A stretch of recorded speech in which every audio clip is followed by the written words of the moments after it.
Hello everyone and welcome to Menta. The topic that we'll be considering today is Heron's formula. Heron's formula is for grade ninth. So these are the parameters on which we'll be working today.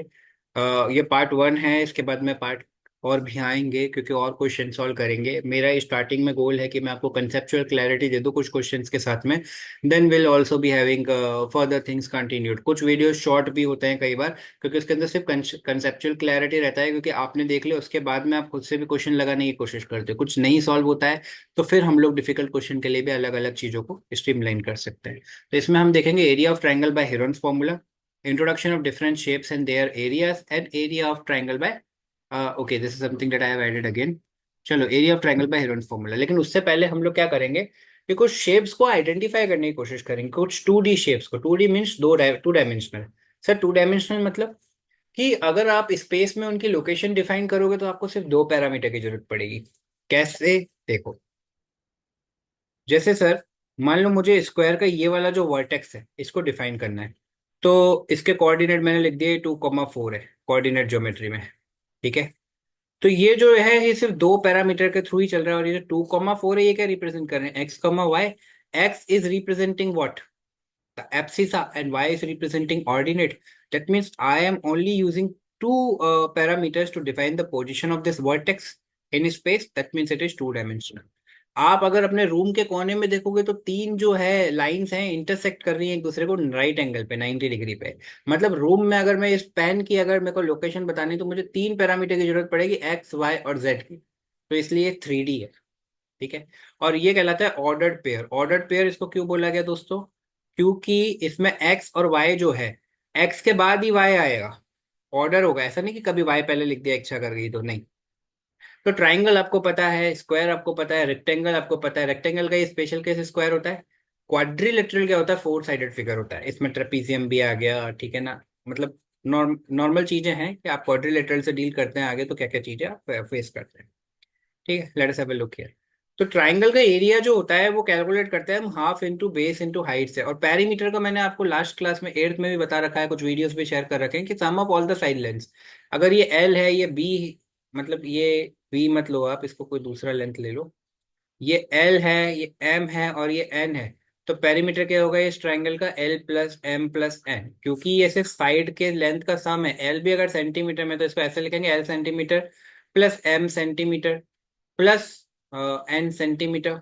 ठीक है, centimetre common ले लो तो क्या बच जाएगा? L plus m plus n, और यहाँ पे क्या आ जाएगा? सेंटीमीटर। तो मतलब यूनिट जो है वो सेंटीमीटर ही रहेगी। हाँ, लेकिन बेस जो है वो भी सेंटीमीटर में है, कुछ भी हो सकता है। और हाइट भी सेंटीमीटर में। सेंटीमीटर इंटू सेंटीमीटर जब मल्टीप्लाई होंगे तो क्या बन जाएगा? सेंटीमीटर स्क्वायर बन जाएगा। मतलब यूनिट का स्क्वायर। एरिया जब भी हम कैलकुलेट करेंगे तो यूनिट स्क्वायर होगी होगी, चाहे वो कोई सी भी हो, मीटर हो, सेंटीमीटर हो, किलोमीटर हो। इसमें सिर्फ हमारी यूनिट ही रहेगी। स्क्वायर का एरिया क्या होता है? Half side into side. और या इसको आप हाफ इंटू डायगोनल का स्क्वायर भी कर सकते हो। सर ये समझ नहीं आया, ये देखो, ये डायगोनल होता है क्या? थोड़ा ठीक नहीं बना मुझसे। ये डायगोनल है क्या? ये 90 डिग्री है। 90 डिग्री के अपोजिट एक साइड होती है, अगर ये एक ट्राइंगल की फॉर्म में ब्रेक करे तो ये कहलाता है हाइपोटेनियस। ठीक है, हाइपोटेनियस क्या होता है? लॉन्गेस्ट साइड होती है राइट एंगल ट्राइंगल की। हाइपोटेनियस का स्क्वायर मतलब बी डी का स्क्वायर पाइथागोरस थ्योरम के हिसाब से। बेस स्क्वायर मतलब बी सी का स्क्वायर प्लस परपेंडिकुलर स्क्वायर मतलब डी सी का स्क्वायर। तो बी डी का square means what? B d is hypotenuse. B d, let b d b d only. B c is what? A square plus what? This will be a square. तो this will B 2a square. तो यही तो हो गया b d का square. ठीक है, तो जो डायगोनल है बी डी उसका स्क्वायर किया। और इसी को अगर हाफ हाफ कर देंगे, इसको डिवाइड बाय टू कर दो, इसको डिवाइड बाय टू, ये कट गया, तो ए स्क्वायर जो आया वो क्या आ गया? B d square by two हो गया। ये ए स्क्वायर क्या होता है? एरिया ऑफ स्क्वायर ही तो होता है। तो क्या मैं लिख सकता हूँ एरिया ऑफ स्क्वायर जो है वो b d square by two है। बी डी स्क्वायर मतलब क्या? डायगोनल का स्क्वायर बाय टू। ये फॉर्मूला ऐसे आया। कुछ चीजें जो होती है जो हमें वहीं समझ में आ जाती है। पेरीमीटर वही हो गया, A plus B plus A B plus B C plus C A plus plus C D plus D A. ठीक है, चलो। रेक्टेंगल के केस में क्या होता है? Rectangle is length into breadth और perimeter is 2 into L plus B. Sir ये कैसे आया पेरीमीटर? देखते हैं। पेरीमीटर का मतलब क्या होता है? Sum of all the side lengths. ठीक है, तो अगर मैं इसको बोलूं कि ये, सॉरी, एनोटेशन पे क्लिक किया था मैंने, एनोटेट हुआ नहीं। ओके, मैंने बोला एल प्लस ये डन, बी प्लस ये डन, एल प्लस ये डन। अब बी, इसको मैं ऐसे भी लिख सकता हूँ एल प्लस बी। क्या मैं इसको ऐसे भी लिख सकता हूँ, 2 times L plus 2 times B? क्या 2 कॉमन ले लिया तो ये हो जाएगा L प्लस B। बिल्कुल सही लिख सकते हो। क्वाड्रिलेटरल, क्वाड्रिलेटरल जो है उसको आप देखिए, रोम्बस हो गया, पैरेललोग्राम हो गया। पैरेललोग्राम के अंदर, ये पैरेललोग्राम को ही अगर हम बीच में से डिवाइड कर दे हैं तो यही एक केस बन जाता है ट्राइंगल्स का। रे, दो ट्राइंगल को मिलके स्लाइस करके बीच में रखा है, ऐसे ही लग रहा है। इसका एरिया बहुत सिंपल होता है, बेस इंटू हाइट। ठीक है, ये पैरेललोग्राम का। और वही 2 इंटू L प्लस B इसका वो होता है पेरीमीटर। रोम्बस के केस में half into D1 into D2 उसका एरिया होता है, और पेरीमीटर वही 4 इंटू साइड लेंथ। रोम्बस क्या होता है, सारी साइड बराबर है और D1 D2 जो है वो बाइसेक्ट करते हैं परपेंडिकुलरली। ठीक है। अब what will the formula to find the area of triangle ABC? तो ये तो सिंपल सी बात है कि half into base into height होता है। तो हाफ बेस क्या है, बेस ये हो गया BD हो गया, इंटू हाइट इज AD। तो BD इंटू AD है क्या? नहीं, लेकिन ये BD और ये भी तो बराबर हो गया DC। तो आप चेक कीजिए क्या DC इंटू BD की जगह में अगर DC लिख दूं इंटू AD और डिवाइडेड बाई 2, ये हाफ का, तो ये ऑप्शन है क्या? बिल्कुल है ये ऑप्शन। तो आंसर आ गया आपका।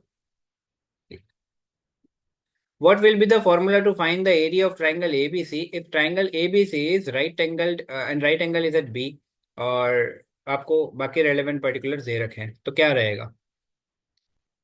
Area of triangle ABC, right angle यहाँ पे है। भाई फॉर्मूला तो सेम रहेगा, half into base into height रहेगा। Half into base is what BC into height is what AB। Simple सी चीज। इसका क्या केस रहेगा? What will the formula to find the area of triangle ABC if triangle ABC is an equilateral triangle with side length 2A? तो भाई half into base into height होता है। ठीक है, इसका हाइट आपको निकालना पड़ जाएगा। ठीक है, तो अगर आप इसका हाइट देखेंगे तो कैसा कुछ रहेगा? अच्छा, ये हाफ इधर होना चाहिए था, थोड़ा सा ऊपर नीचे हो गया है। तो ये √3A² आएगा। BC कितना होगा? देखो, B से C जो है वो 2A है, तो मतलब B to D और D to C, क्योंकि इक्विलेटरल ट्राइंगल तो बराबर ही डिवाइड हो रहा है बीच में, बाइसेक्ट कर रहा है वो, परपेंडिकुलर बाइसेक्ट कर रहा है। तो ये DC और BD जो है वो AA हो जाएगा। मैं आपको इसको ये वाला सॉल्यूशन अपना देखें, मैं जो कर रहा हूँ वो देखिए आप।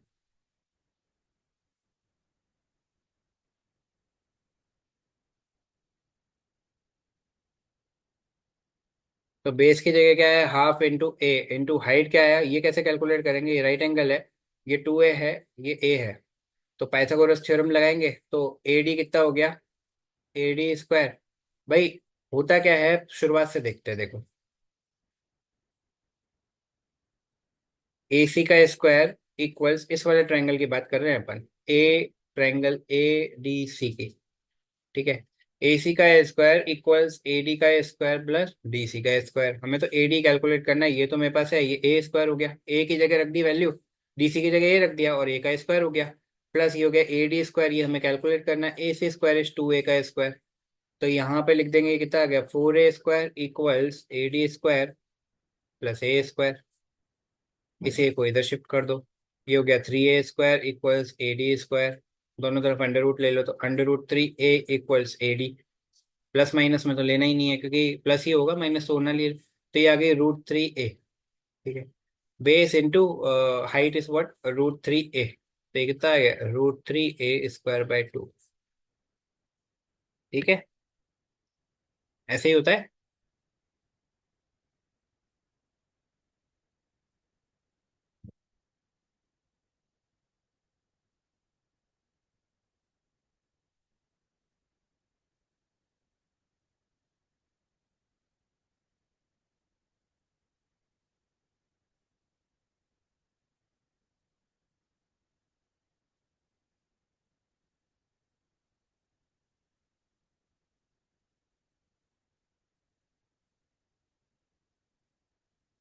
अच्छा, बेस यहाँ पे 2a होगा है ना, तो ये 2 भी 2 से 2 चला जाएगा दोस्तों।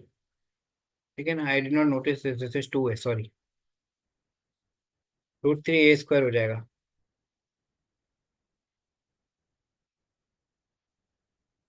हिरॉन्स फॉर्मूला क्या होता है? मैंने आपको एक चीज बताई थी, 8th क्लास में ही बताई थी, कि जो ये साइड होती है, ठीक है, इसने थोड़ा उल्टा ले लिया है। जनरली क्या होता है, जैसे ये ट्राइंगल है, ये ABC है, इस साइड की जो उल्टी साइड होती है वो छोटी ए कहलाती है, इस साइड की उल्टी साइड छोटी बी कहलाती है, इस साइड की उल्टी साइड छोटी सी कहलाती है। अभी फिलहाल आप इस पे फोकस ना करें। तो अगर ऐसा स्केलिन ट्राइंगल है जिसमें आपको हाइट और बेस कुछ पता ही नहीं है, तो आप कैसे कैलकुलेट करेंगे? सिर्फ साइड लेंथ दे रखी है और स्केलिन है, तो आप हिरॉन्स फॉर्मूला लगाते हैं। ये होता है हिरॉन्स फॉर्मूला। इसके अंदर क्या होता है कि एक होता है सेमी पेरीमीटर। सेमी पेरीमीटर मतलब A+B+C तो पेरीमीटर हो गया, डिवाइडेड बाय 2 उसका सेमी पेरीमीटर हो गया। ठीक है। और इसको कैलकुलेट कैसे करते हैं? S, S-A, S-B और S-C, और अंडर रूट सब पे चलता है। तो ये होता है एरिया ऑफ ट्राइंगल। एस आपको पता पड़ गया क्या चीज होती है, हाफ ऑफ द पेरीमीटर। एक दो क्वेश्चन सॉल्व करते हैं इसको लेके। Find the area of triangle whose two sides are this and this and the perimeter is this. Perimeter 32 है, इसमें से ये 8 + 11 कर देंगे, 19 सब्ट्रैक्ट कर देंगे, तो अपने पास में क्या आ जाएगा?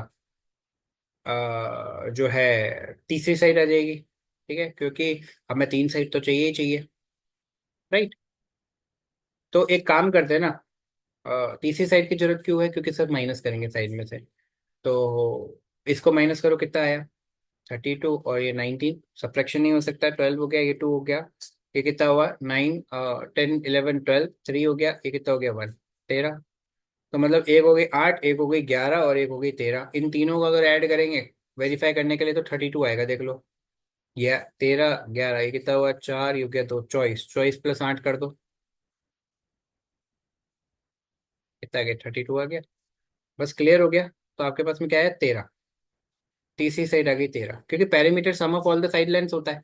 दो साइड हमें दे रखी है, तीसरी अपने पास में अपन ने ऐसे निकाल ली। ये हो गई 8 और एक हो गई 11। ठीक है। अब हमें क्या करना है? पेरीमीटर दे रखा है, तो सेमी पेरीमीटर क्या होता है? 32/2, मतलब 16 हो गया। ठीक है। फॉर्मूला क्या होता है? S, S-A, S-B, S-C। ठीक है, तो ये हो गया S, S कितना है? 16, 16 - 13, 16 - 8, 16 - 11।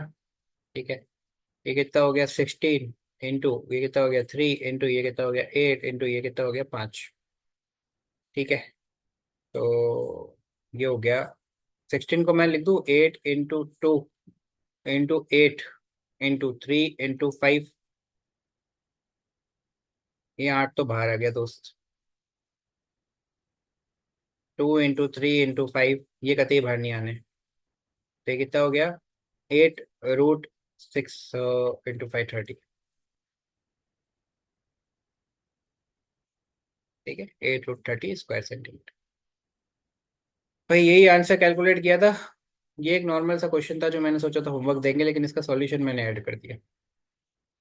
To sides of the triangle are this and the perimeter is this, what is the value of s then? Simple सा क्वेश्चन है। तो एस की वैल्यू निकालनी है, पेरीमीटर ये था, एस इज सेमी पेरीमीटर। तो ये तो 42/2 हो जाएगा, मतलब 21 हो जाएगा। सर ये तो फिर इसका क्या मतलब हुआ? कुछ नहीं। ठीक है भाई, इसका एरिया निकालना है आपको, साइड लेंथ दे रखी है। तो सबसे पहले तो क्या करो, क्योंकि इसकी साइड दे रखी है, 7 + 8 + 5 करो आप।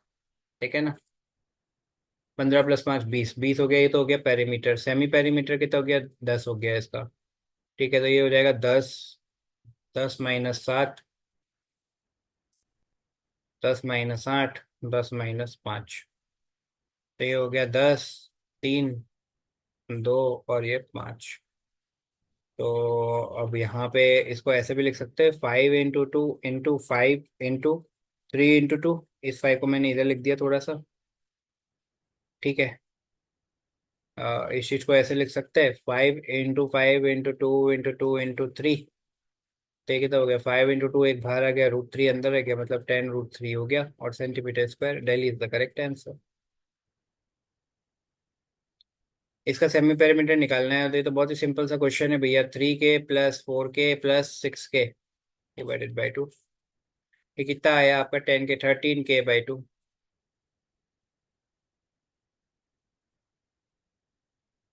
Thank you so much for your valuable time. Bye bye. Take care. Stay safe.